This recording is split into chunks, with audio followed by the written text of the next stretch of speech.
actually changes behavior is really an open question. But it's better to have it than not to have it. What's an example of how you think it could help? Well, the idea that in an argument, people are likely to, when they hear a good argument from the other side, they're likely to assume that the other person must be providing it out of some ignoble motive, that they must be dishonest right. or out to burnish their reputation, and that what seems completely outrageous at the time, what might seem like even a personal attack, knowing that we're liable to think that way, and so is the other guy, and that there are good reasons why we're both likely to think that way, and those reasons have nothing to do with the merits of the respective arguments. I think allows you to maybe take a bird's eye view and take a more critical look at your own ideas, and perhaps a more charitable look at the other side, both academically and in a marriage and in a friendship and so on. And do you think in a number of ways it does help you attain more detachment? I hope so. Yeah. I like to think so. Yeah. I mean, you would and you wouldn't. You wouldn't want. I mean, say if you love your siblings or your offspring or something, you wouldn't want the experience to be somehow diminished by the knowledge that at the level of the gene, there's a kind of cynicism about the love. Right. This is something I write about, both in a little bit in How the Mind Works and even more in the book that I'm currently working on, A Blank Slate. Right. That these are really different levels of analysis, and even though I think the metaphor of the selfish gene is a brilliant metaphor, very, very useful, so I'm not criticizing the metaphor itself, but we've got to realize that it is a metaphor, that stretches of DNA aren't literally selfish in the way that we are. Right. And also, this is a different level of analysis from the kind of real motives that the brain has. And I think it's easy to think of the DNA as our essence, and that what the gene's metaphorical motives are our real deep down motives. And it makes it easy to think that we're somehow hypocritical for thinking that we really love our kids or our spouses, that deep down there's really a selfish agenda. Right.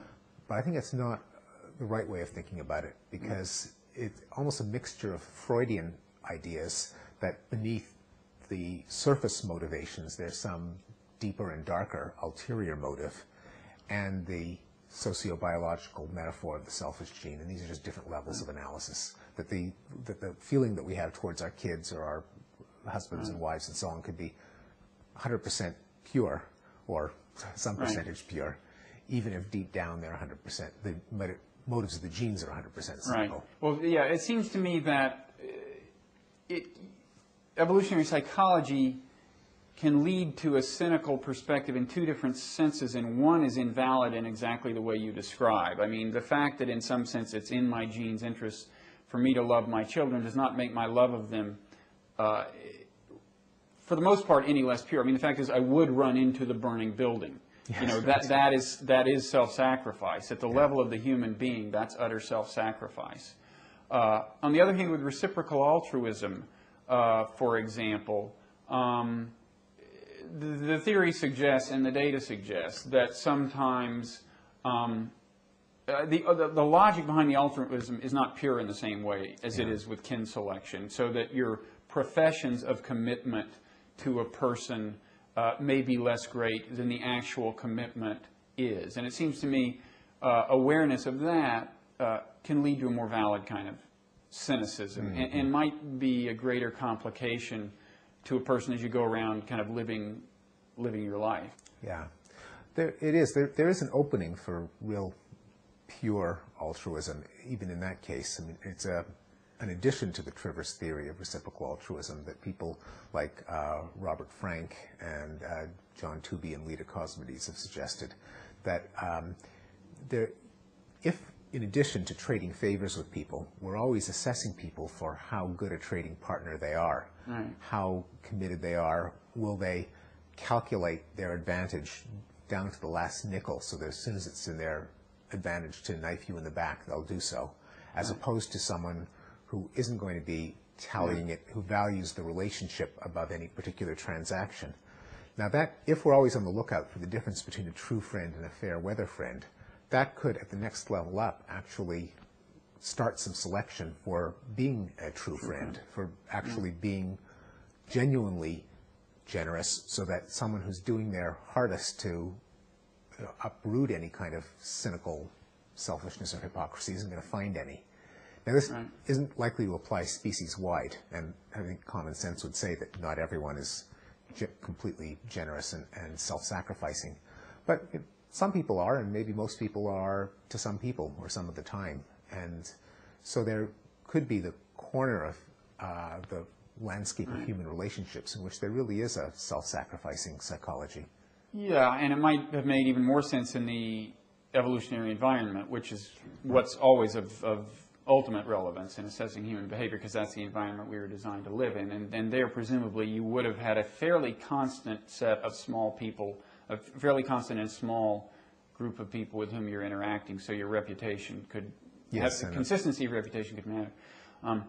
At the same time, strictly speaking, with kin selection, what's being selected for is the altruism. And with reciprocal altruism, even in the case you're talking about, what strictly speaking matters is the perception of you as being altruistic.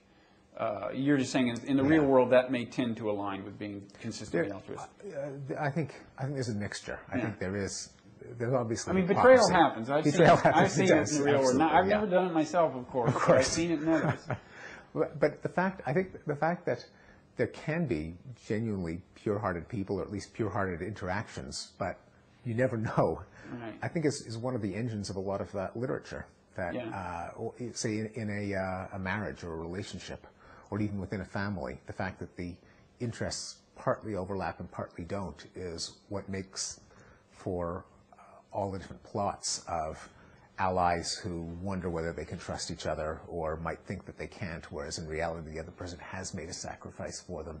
So I think we shouldn't become utter cynics. We should be exactly as cynical as a good novelist. Yeah, and the other thing is, I mean, cynicism applied to yourself can have a morally healthy effect. In theory. In fact, it's one of the goals of a lot of sort of religious drive to know yourself and realize that you have sinned and you're going to do it again. I think Luther said a saint is someone who knows that everything he does is egotistical, or words to that effect. I don't think he used the word egotistical. Of course, the fear you hear all the time is that people will react in the opposite way and say, well, if it's natural, if the temptation to philander or whatever, cheat on my spouse, betray my friends, in some sense has a natural basis, why not do it? What kinds of reactions do you get from people who read your stuff? I mean, do you have a sense that some of them are using it in ways you'd rather not see? Well, I try to guard against that by almost always having the proviso, perhaps the point of repetitiveness and boring the reader, of saying, by the way, this doesn't mean that it's okay to exploit your children, cheat on your spouse, betray your friends, and so on. That the reason that we have these moral standards, and the reason they're not completely unrealistic, is that there is some corner of the brain that can do things out of principle. It's probably in the frontal lobes. Doesn't commit you to believing in a soul or anything non-biological. It probably has an evolutionary basis in making you a kind of person that other people want to trust and engage with. And a lot of what moralizing is trying to appeal to that part of the brain and get people to use it to override whatever the darker side of ourselves that might be more prone to out-and-out exploitation. But I do remind people of it. First of all, just the logical point that the way things evolved and what we ought to do are two different things. And that this doesn't mean that you're some kind of dualist, that there's a biological organ called the brain that makes us sin, and then there's a soul that prevents it from going down the path of evil. That there actually is maybe a part of the psyche that evolved in order to be completely good and trustworthy, but that it isn't the only part of the brain, and that a lot of mental life consists in the internal